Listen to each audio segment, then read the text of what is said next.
안녕하십니까. 반갑습니다. 아까 우리가 노래에서 또 독립선언서에서 느낀 바대로 오늘을 그냥 넘어갈 수는 없다고 생각합니다. 대한민국 사람이라면 3.1절을 참여하지 않을 수 없어요.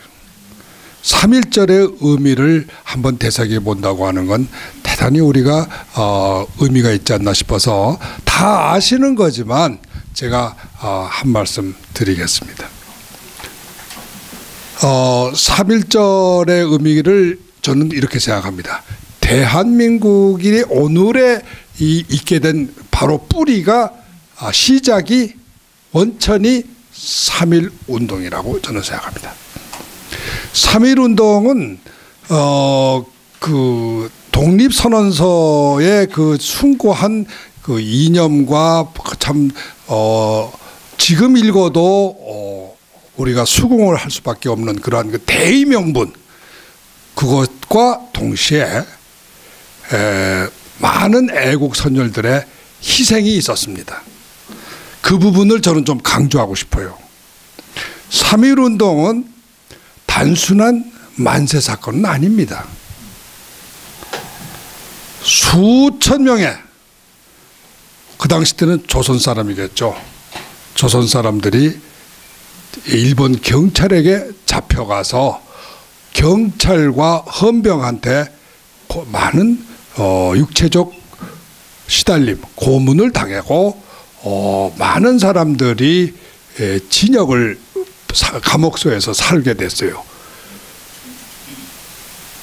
그 당시 때 상당히 그 인권의식이 좀 부족했기 때문에 특히 식민지 백성들에 대해서 일본의 그 통치가 굉장히 가혹했기 때문에 사실은 많은 사람들이 죽었습니다. 감옥소에서 뭐 사형을 선고당해서 죽은 게 아니라 매를 맞아서 죽거나 또는 고문을 당해서 죽었어요. 그러한 사실들이 많이 우리들에게 알려지지 않았다고 저는 봅니다. 그 중에 한 분이 바로 유관순 여사요. 다 아시다시피. 당시 이화대학교 학생, 젊은 여자. 만일에 3.1절에서 유관순 여사라든가 그 많은 사람들의 어떤 그 희생이 없었다면 3.1절은 사실은 이렇게 우리가 기념할 만한 의미는 없다고 봅니다. 많은 사람들의 희생 덕분에 사실은 일본 사람들도 한국 사람들은 우리가 누르기만 하면 그냥 눌러지는 그런 약한 민족이 아니라는 걸 처음으로 깨달은 거예요. 수천 명의 사람들이 목숨을 버릴 정도로 태극기를 들고 길거리에 나가서 싸웠기 때문에 일본 사람들로 하여금 큰 대한민국 국민을, 조선민족을 다시 한번 보게 된 거고, 또 한편으로는 우리 조선민족 스스로도 우리도 꼭 일본 사람들한테 지배를 받아야 되는 2등, 열등 민족이 아니라 우리도 일본 사람과 똑같이 독립국가를 만들 수 있는 능력이 있는, 그러한 패기가 있는, 용기가 있는, 싸울 줄 아는 국민이라는 것을 스스로 깨닫게 됐다고 저는 생각합니다. 그래서 그 시점부터 대한민국의 역사가 바뀐 거예요. 바로 상해와 미주 또 해외에서 임시정부라는 형태의 세 개의 정부가 생겼습니다. 상해와 연해주 그리고 한국 한성에 각 임시정부가 생겨서 그 정부의 그 수반이 그 당시 때 이승만 박사였습니다. 그래서 이승만 박사라는 지도자가 탄생한 거예요. 하나의 지도자가 얼마나 중요한 것이냐, 그 전까지는 정말 오합지졸이었던 우리 조선민족들이 이승만 박사를 지도자로 모시는데 세 개의 임시정부들이 다 일치했습니다. 이론이 없었어요. 그렇기 때문에 우리는 조선민족이 한 단일한 지도자를 모시고 임시정부라는 것을 만들 수 있었다고 저는 생각합니다. 그래서 어쨌든 간에 그로부터 이 정확하게는 29년 또는 30년 뒤에 1948년에 임시정부가 아닌 정식정부가 탄생했고 그동안 임시정부를 이끌어왔던 이승만 박사께서 초대 건국 대통령이 되신 겁니다. 이렇게 본다면 3.1절이야말로 3.1운동은 사실은 그것이 바로 대한민국을 만드는 하나의 모체였다라는 것을 알 수 있습니다. 우리 헌법에도 그렇게 기록되어 있습니다. 이승만 대통령을 라는 탁월한 누구도 범할 수 없는 지도자를 가지고 있었기 때문에 30년 뒤에 대한민국이 탄생한 거예요. 그래서 대한민국은 정말 그 51번째로 제가 기억하는데 그 당시 때 세계의 51번째 독립국가로 유엔의 그 승인을 받아서 탄생이 된 거 아닙니까? 그런데 불행히도 통일을 못했죠. 다 아시잖아요. 왜 통일을 못했냐? 그 이유는 많은 사람들이 뭐 여러 가지 학설들을 피는데 저는 그게 정말 이해가 안 가요. 김일성이 때문에 안 된 거예요. 김일성이가 누굽니까? 33살이었어요. 소련군 대자였습니다. 갑자기 어디서 나타난 사람이에요? 그 전까지 아무도 몰랐던 사람이에요.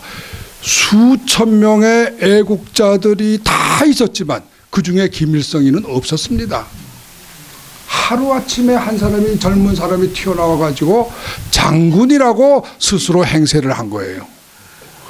사기를 치기 시작한 거예요. 그 사람이 바로 북한의 정부를 만든 겁니다. 통일을 방해하고. 여기서 우리 현대사가 비틀어진 거예요. 저는 그 의미가 정말 참 우리가 두고두고 왜 이런 참 있을 수 없는 일이 생겼을까?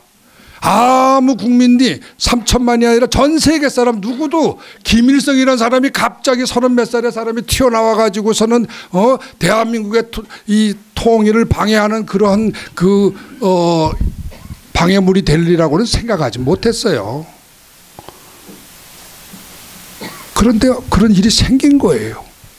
저는 그 의미가 바로 대한민국의 역사를 지금까지 이렇게 복잡하고 힘들게 만들었다고 저는 생각합니다. 그래서 우리 사실 그러나 한번 또 이렇게 생각해 보면 3.1절 우리가 그러면은 100주년을 기념하면서 우리가 그러면 아주 긍정적으로 봐야 될 측면도 몇 가지는 있어요. 우선 유관순 여사가요. 지금 계신다면 아마 그분은 다른 것보다도 일제로부터 우리가 독립된 것을 기뻐하실 거예요. 지금 대한민국은 일본과 어깨를 겨루는 그러한 경쟁 국가입니다. 유관순 여사나 그 당시 때 희생당했던 수많은 선열들이 지금 그 사실을 보시면 얼마나 흐뭇하시겠습니까? 일본을 이겼다는 거, 그거는 정말로 우리가 자랑해야 될 일이라고 저는 생각합니다. 3.1절의 의미는 그러한 점에서는 굉장히 우리가 자랑해야 될 역사라고 저는 봅니다. 전 세계에서 식민지로서 자기의 지배했던 그 나라와 대등한 그러한 선진 국가로 발전한 나라가 어디 있습니까? 그러면서 굉장히 자랑스러운 3.1절 100주년이라고 저는 생각합니다. 두 번째로 많은 분들이 우리가 통일을 못한 것이 정말 3.1절에 우리 부끄러운 일이다 이래요. 저는 그렇게는 생각하지 않습니다. 왜? 북한은 나라가 아닙니다. 나라가 되려면요, 첫째는 땅도 있어야 되고 국민도 있어야 되고 지도자도 있어야 되지만 좀 더 현실적으로 보면은 나라의 살림을 살 수 있는 물질적 기반이 있어야 돼요. 그런데 북한이라는 나라는 국민들이 너무 가난해서 세금을 내질 못합니다. 세금이 없기 때문에 정부가 돈을 자기가 만들어내서 운영하는 나라예요. 이게 전 세계 다른 나라하고 다른 나라입니다. 이거는 나라가 아니에요. 저는 이것을 허수아비 나라라고 봅니다. 사실은 옆에서 아무도 안 도와주고 내버려두면 저절로 망하는 나라예요. 그래서 우리가 통일을 안 됐다고 해서 자꾸 비관할 건 아니다. 왜?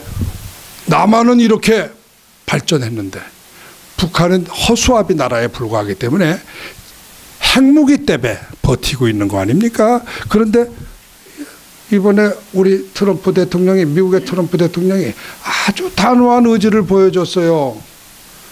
지난번에 하노이에서 북한 너 까불지 마. 핵무기 너 포기 안 하면 우리 절대 너 상대 안 해. 확실하게 보여줬습니다. 정말 저는 그날 사실 정말 코리아 이즈 세이브드 이렇게 느꼈어요. 세이브 코리아가 됐다고 생각했습니다. 예. 그 전까지는 트럼프 대통령에 대해서 조금 긴가민가 이랬는데 이번에 하는 거 보니까 아주 멋지게 워크아웃 걷어차버리고 나와버렸어요. 굴복하지 미국 사람들이 결코 북한을 용납하지 않겠다는 결연한 의지를 전 세계에 보여줬다는 거. 저는 이것이 이제 3.1절의 선물이라고 저는 생각합니다.